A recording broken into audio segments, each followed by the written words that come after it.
bought the little round 1x plates just to fill space in a cup, and turns out I used all of them, which I certainly did not expect, but you can see the tiling. So hopefully tomorrow I'll be able to get some more round white 1x's and some more of the 2x2 sand tiles to finish this. So okay, so another really quick little how-to video, save you some trouble. It is really difficult to get a single stud like this out from tiles. One way is to take all the tiles up, which is a pain in the butt, but a razor blade, at least with a round one, will pop it right out of there for you.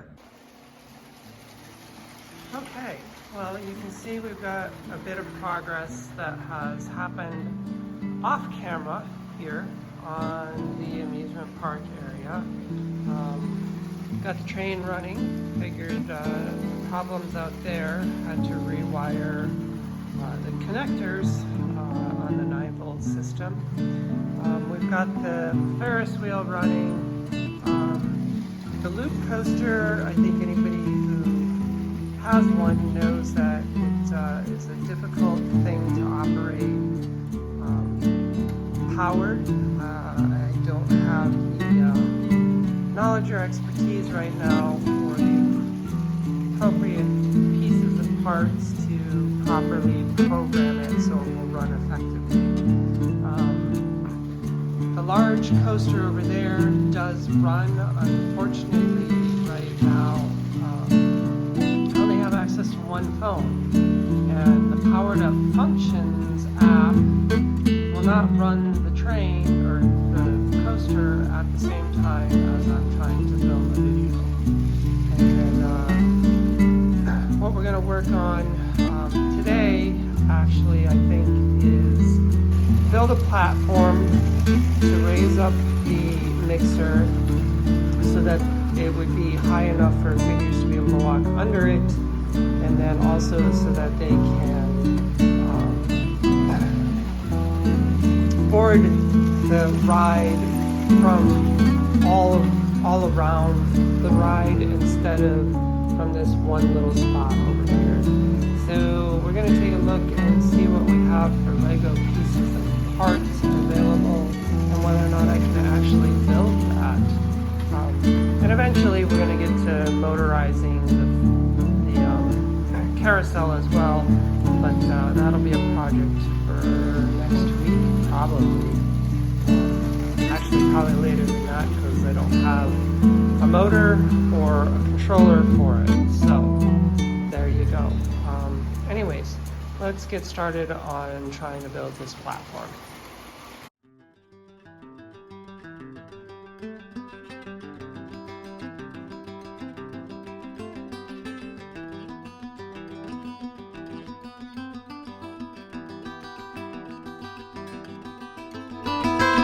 So building a base for this was not really that hard. You can see it's just a matter of taking the trailer and attaching a few levels of bricks on the underside of it, elevating it up high enough that you can put the platform in place. Not going to slow build this entire thing for you. We're going to skip ahead and get to the end of the platform, because I think that's not necessarily something everybody really needs to see or wants to see. Kind of boring, really, with me taking apart, putting together, taking apart, putting together.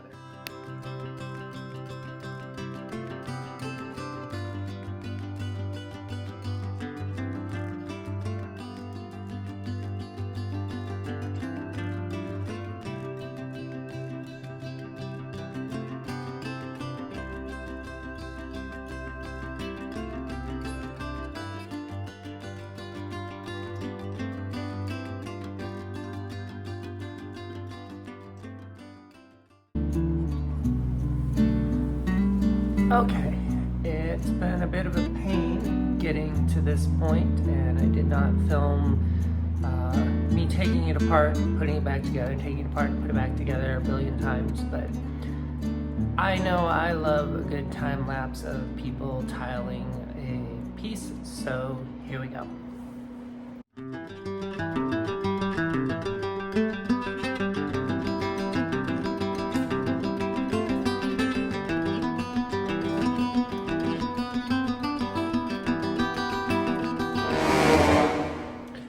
Well, that's not gonna work at all because you can't see a dang thing.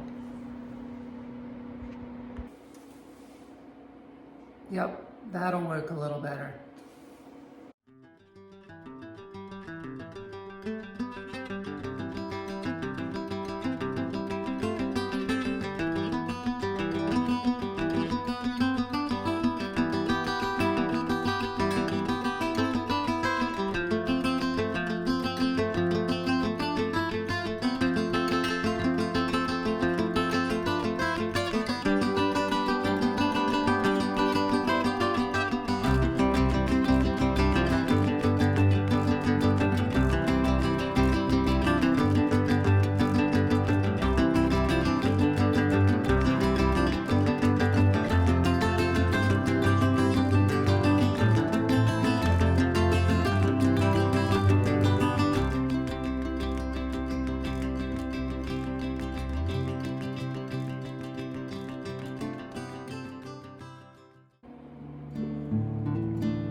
Last one.